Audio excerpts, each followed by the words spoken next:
All right, we all know it's no secret that the cruise ship industry is currently going through some dark times at the moment due to a certain virus putting the entire world in a state of fear. Now, when a cruise ship has problems, naturally everybody tends to worry about the passengers. And don't get me wrong, it's understandable. But have you guys ever considered what the crew may potentially be going through?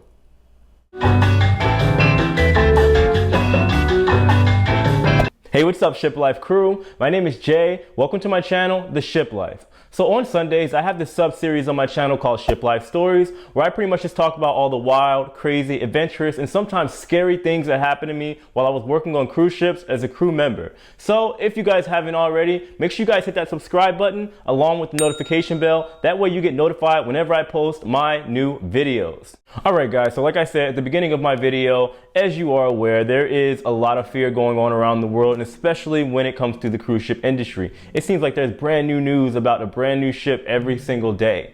So for today's episode of Ship Life Stories, I want to tell you guys a story that will probably give you some insight as opposed to what the crew may be going to on board cruise ships. Now, don't get me wrong guys, I want to make this very clear to you. What I'm talking about today is a disease that was on my ship called GI, which stands for gastrointestinal. All right, now this is nothing like the virus that we're currently dealing with on the cruise ships and around the world. It's not deadly in any way. However, this is just to give you guys maybe some insight as to what the crew may be going through. I think this story is kind of appropriate for the situation. Now, I think I may have talked about this particular sickness that can go on cruise ships multiple times in, I don't know, at least 30 or 40 videos. However, I've never told you guys the real story of how it all went down. So that's what I'm going to do for you today. So basically, guys, if you don't know what GI is, it's a disease that pretty much just disrupts your whole digestional tract, all right? And it causes you to basically vomit and have bowel movements uncontrollably. Yes, I know it's nasty, but it's a very, very real thing when it comes to cruise ships. So here's how the whole story started out. So last year I was on a ship during my contract, and it actually started on another cruise ship, a Royal Caribbean ship, in fact. So they were in Jamaica, and they let their passengers go walk about in the port. So we didn't know at the time, they didn't know at the time, but apparently they had at least, I believe at that point in time, 100 cases of GI outbreak on board, which of course a lot of people still believe they're lying about them being unaware of what was going on, but you know, who knows. Anyway, so they were in Jamaica, and my ship just happened to be in Jamaica the very, very next day. So lo and behold, we end up getting it on board our ship. And on the ship, right, whenever there's a GI outbreak, which if you guys don't know, GI is something that happens pretty much every single cruise. At least 1 or 2 people get it per cruise. It's just somewhat monitored and contained, and somebody usually reports it.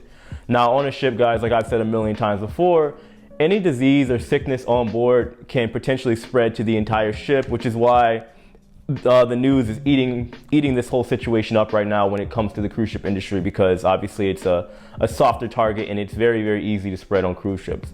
But anyway, guys, so we had a couple cases immediately after leaving Jamaica on our ship, and essentially what happens is there are 3 levels on as far as the seriousness, the severity of the situation. We got level 1, level 2, level 3. All right. So basically what happened was the captain would notice the spread on our ship, and we went into level 1. Basically, when level 1 happens, that's when they start making sure everything is as clean and tidy as it can be. The passengers aren't allowed to grab their own food at the buffet, just like the basic stuff to kind of keep the health concerns and spread down. Right. Obviously that didn't help because we ended up going into level 2. Now, I witnessed the incident that put us into level 2, and it was horrible. There was an old man that was at the gym, and it was the most random thing, because again, this disease causes you to lose control of your intestinal tract, right? This man was going on the treadmill, and he had to be at least 70 or so, and he went number 2 on himself.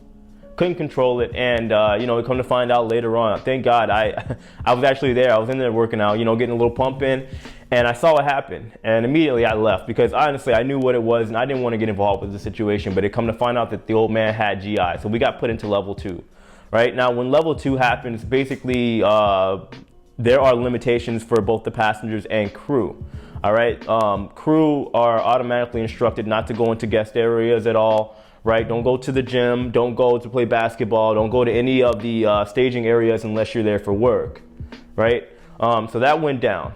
And then later on, it just kept spreading, right? I wasn't here for this one, but a friend of mine was. They were walking down the hall, and apparently there was a girl from the Philippines. She was just walking down the hall, and out of nowhere, middle of the day, she just vomited. She threw up in the hall. Kind of find out that she had GI. So now it was not only spreading to the passengers, but it was also spreading to the crew as well, which put us in level 3. Now, when level 3 happens, guys, that's when it gets bad. You never, ever, ever, ever want to be on a cruise ship when this situation is happening. Level 3 went down, so pretty much everybody on board was basically quarantined. Now, of course, the passengers naturally had a little bit of leeway because they had a cruise, and obviously you can only do so much with the passengers unless it's like a dire or a deadly situation, which it technically wasn't. It was just a matter of, I guess you could say, cleanliness, or the fact that you didn't want everybody, you know, throwing up on themselves and whatnot. It was still a serious situation, but it wasn't deadly. Anyway, guys, so the crew ended up being on full quarantine, basically meaning unless we had to go to work, or unless we had to report somewhere for duty that was part of our job, we were instructed to basically stay in our room. And it was the most horrible situation ever. At that point in time, we had about 400 cases on board my ship, and we were stuck in the middle of the ocean, and the CDC was contacted, and we were instructed just to kind of wait it out until we got back to New York, whenever that was, because we weren't allowed to port. Now, here was the thing. When you are quarantined, right, if you guys have never been quarantined before, it's the worst feeling ever because they leave you in a room. You're not allowed to get anything. Now, on the ship, right, when it comes to food and water, you pretty much have to call room service for everything. Now, imagine, on my ship, it was at the time, it was the 5th largest ship in the world, right? We had about 3,000 crew members. Imagine everybody ordering room service at once, right? Or just even within like a couple hours of a time frame for breakfast, lunch, and dinner. It is not fun, right? When I tell you it takes pretty much all day for one meal to get to you, it is the worst feeling. And if you don't have video games, if you don't have movies, I literally felt like I was in prison, right? Now, eventually they figured out that wasn't working, so they let the crew members basically have mess time. The mess is where we go to get our food. And there were certain times throughout the day they make an announcement for the crew to go get their food. They pretty much just allotted that time, right? It would be around like afternoon, 12, 1-ish, where pretty much everybody had their lunchtime. So it didn't really help the situation because then you had at least half the crew members there. So about 1,500 people in a line waiting to get their food. And we weren't allowed to touch the food. Somebody had to hand it to us, and it was just a crappy situation. But long story short, guys, that went on for about 2 weeks. I wasn't allowed to work out. I wasn't allowed to do anything, right? Awkwardly enough, they still kept up that rule that we were allowed to be in guest areas if we were working. So I was still allowed to do my show and everything else, even though the majority of the people that had the GI were passengers. So we weren't allowed to be in guest areas, but we were allowed to be in guest areas if we were working. Like the virus would discriminate and say, oh, wait a minute, you're working. I'm not going to mess with you. I'm going to mess with this guy that just happens to be going to one of the guest bars. Didn't work that way, but I you know, whatever. I guess I don't make the rules at the end of the day. Long story short, guys, that went on for 2 weeks. We were finally allowed back into New York. And, well, CDC came on board and we had a lot of cleaning to do. And for a lot of people that were crew members, a lot of them were forced to kind of clean, right? You had two options, especially if you were somebody like me that were entertainment. You can either stay in your room or you could clean. Those was your only two options. People that were cleaning were getting sick, so I wanted no part of that, guys. And it wasn't me being entitled or anything like that. I wasn't down to be throwing up and, you know, vomiting all over the place. Not really my thing. But we got back to New York. CDC came and investigated, whatever, had everybody clean a little bit more, and then they finally let the other crew out, other passengers off the ship, and they brought the other one in, which didn't help, guys, because at the end of all of this, we let another group of passengers on. The cruise line didn't let the other passengers know that people had GI previously to boarding, and it happened all over again, guys. It just wasn't as bad. We had about 200 cases on that second cruise prior to the one with everybody having GI. Anyway, guys, moral of the story, just wash your hands, take care of yourself, try not to get sick, and stay updated on news, because if the passengers that came after the sick group knew what was going on, they probably wouldn't have boarded. They probably would have been asked to stay in a hotel or something like that. I don't know.